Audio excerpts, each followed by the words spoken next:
इस लेक्चर में हम डिस्कस करेंगे 5 किंगडम सिस्टम को। ये सिस्टम RH व्हीटेकर के द्वारा दिया गया था और पूरे वर्ल्ड के अंदर इसको यूनिवर्सली एक्सेप्ट किया जाता है। इसने बताया कि जितने भी सेलुलर ऑर्गेनिजम्स होते हैं इस प्लेनेट के ऊपर, उनको इसने 5 किंगडम्स में डिवाइड किया। उन 5 किंगडम्स के नाम आपको पता होने चाहिए। तो ये 5 किंगडम्स हैं Monera, protista, fungi, Plantae and animalia. अब इन 5 किंगडम्स को हम एक एक करके डिस्कस करेंगे।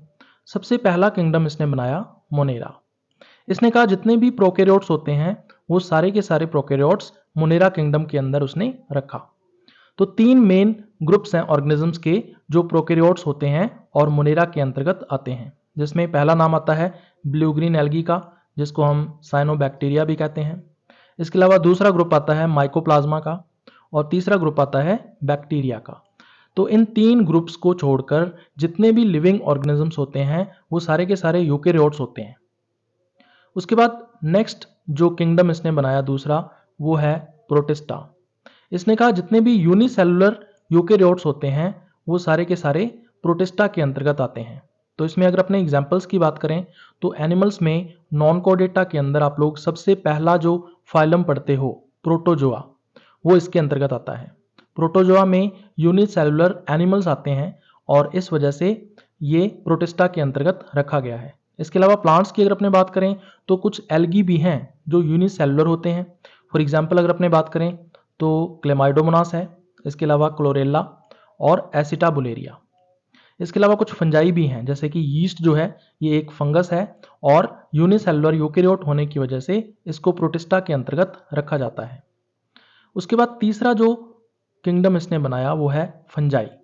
इसने कहा फंजाई जो है वो मल्टीसेलुलर होते हैं और यूकेरियोटिक होते हैं, लेकिन इसके अलावा कुछ और कैरेक्टर्स हैं जो इनको बाकी ऑर्गेनिज्म से सेपरेट करते हैं। जैसे ये हिटोट्रॉफिक होते हैं, इसका मतलब फूड के लिए ये किसी दूसरे ऑर्गेनिज्म के ऊपर डिपेंडेंट रहेंगे। इसके अलावा तीसरा जो मेन कैरेक्टर इसका आता है कि इसमें सेल वॉल जो है वो प्रेजेंट होती है और फंजाई में जो सेल वॉल है वो काइटिन की बनी होती है। काइटिन के अलावा कुछ और सब्सटेंस भी इसमें ऐड हो सकते हैं, लेकिन जो मेजर कंपोनेंट है फंजाई की सेल वॉल का वो काइटिन रहता है। इसमें एग्जाम्पल्स की बात करें तो इसमें एग्रीकस का नाम आता है, जिसको हम नॉर्मली मशरूम के नाम से भी जानते हैं, और बटन मशरूम जो है वो मार्केट के अंदर नॉर्मली अवेलेबल हो जाती है, जिसको सब्जी बनाने के लिए हम लोग यूज़ भी करते हैं। इसके अलावा कुछ और भी फंजाई हैं, जैसे एल्बुगो का नाम आपने सुना होगा, जो मस्टर्ड के अंदर वाइट रस्ट डिजीज कॉज करता है, तो ये भी एक मोस्ट कॉमन एग्जाम्पल है फंजाई का। इसके अलावा म्यूकर जो है ये भी मोस्ट कॉमन एग्जाम्पल है। इसके अलावा पेनिसिलियम, पेनिसिलिन नाम का एक एंटीबायोटिक है जो फर्स्ट एंटीबायोटिक के नाम से जाना जाता है, जिसको वंडर ड्रग भी कहते हैं, वो पेनिसिलियम से ही ऑब्टेन किया गया था। उसके बाद नेक्स्ट जो फोर्थ किंगडम आता है वो है प्लांटी। प्लांटी में ये कहता है कि जितने भी मल्टी सेलुलर यूकेरियोट्स हैं वो इसके अंतर्गत आते हैं, लेकिन बाकी ऑर्गेनिज्म से ये सेपरेट कैसे है? तो प्लांट्स जो हैं वो ऑटोट्रॉफिक होते हैं। इसका मतलब क्या है कि लाइट की प्रेजेंस में फोटोसिंथेसिस के द्वारा ये अपना जो फूड है वो खुद सिंथेसाइज कर सकते हैं, इसलिए प्लांट्स कैसे होते हैं? ऑटोट्रॉफिक होते हैं। इसके अलावा प्लांट्स की खास बात क्या है कि इनमें सेल वॉल प्रेजेंट होती है। तो प्लांट्स की जो सेल वॉल है वो सेलुलोज एंड पैक्टिन की बनी होती है। तो ये जो 3 कैरेक्टर्स हैं इसके द्वारा हम प्लांट्स को डिफाइन कर सकते हैं। एग्जाम्पल की अगर अपने बात करें तो प्लांटी के अंदर जैसे कि आपने नीम देखी होगी या बबूल देखी होगी या फिर बेर का जो प्लांट है वो देखा होगा, तो ये नॉर्मल एग्जाम्पल्स हैं जो हम लोग बाहर देखते हैं। उसके बाद लास्ट किंगडम इसके अंदर आता है एनिमेलिया। एनिमेलिया के कैरेक्टर्स में सबसे पहला कैरेक्टर वही आएगा इसमें कि ये मल्टी सेलुलर होता है और यूकेरियोटिक होता है, लेकिन बाकी ऑर्गेनिज्म से ये सेपरेट कैसे है? तो ये हिट्रोट्रॉफिक होते हैं, लेकिन हिट्रोट्रॉफिक तो फंजाई भी होते हैं, यानी कि फूड के लिए दूसरे ऑर्गेनिजम्स पर ये डिपेंडेंट होते हैं। तो फिर फंजाई से ये सेपरेट कैसे है? सेपरेट इसलिए है क्योंकि फंजाई में सेल वॉल प्रेजेंट होती है, जबकि जो एनिमेलिया है इसमें सेल वॉल जो है वो एब्सेंट होती है। तो ये 3 कैरेक्टर्स जो हैं वो एनिमेलिया या एनिमल्स को डिफाइन करते हैं। फॉर एग्जांपल्स की अगर अपने बात करें, जैसे ह्यूमंस, हम लोग जो हैं वो एनिमेलिया के अंतर्गत आते हैं। इसके अलावा काऊ है, कैट है और डॉग है। तो ये 5 किंगडम्स हैं जो RH व्हीटेकर ने बनाए हैं। अब इन 5 किंगडम्स को हम लोग एक फ्लो चार्ट के द्वारा समझेंगे। ये जो फ्लो चार्ट है वो आपको बुक्स में देखने को नहीं मिलेगा, जो हम यहाँ पर देखने वाले हैं।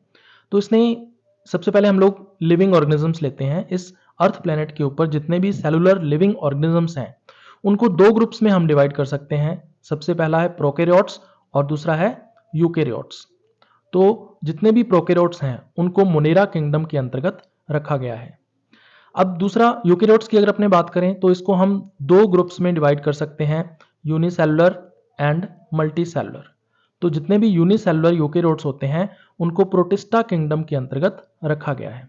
उसके बाद मल्टीसेलुलर जो हैं इनको फिर आगे 2 ग्रुप्स में डिवाइड किया गया है कि सेल वॉल जो है वो प्रेजेंट है या फिर सेल वॉल जो है वो एब्सेंट है। अगर सेल वॉल प्रेजेंट है तो इसको हम आगे 2 ग्रुप्स में डिवाइड कर सकते हैं, हेटेरोट्रॉफिक और ऑटोट्रॉफिक। तो इसमें सेल वॉल प्रेजेंट है, हेटेरोट्रॉफिक है, तो इसके अंतर्गत फंजाई जो है वो किंगडम रखा गया है। ऑटोट्रॉफिक की अगर अपने बात करें तो इसके अंतर्गत प्लांटी जो किंगडम है उसको रखा गया है। उसके बाद अगर सेल वॉल एब्सेंट है तो इसमें एनिमेलिया जो किंगडम है इसको रखा गया है। और एनिमेलिया के अंतर्गत जो न्यूट्रिशन है वो कैसा होता है, हेटेरोट्रॉफिक टाइप का न्यूट्रिशन इसमें देखने को मिलता है। अब एक क्वेश्चन आता है कि ऐसे कौन से ऑर्गेनिजम्स हैं जिनको 5 किंगडम सिस्टम में इंक्लूड नहीं किया गया।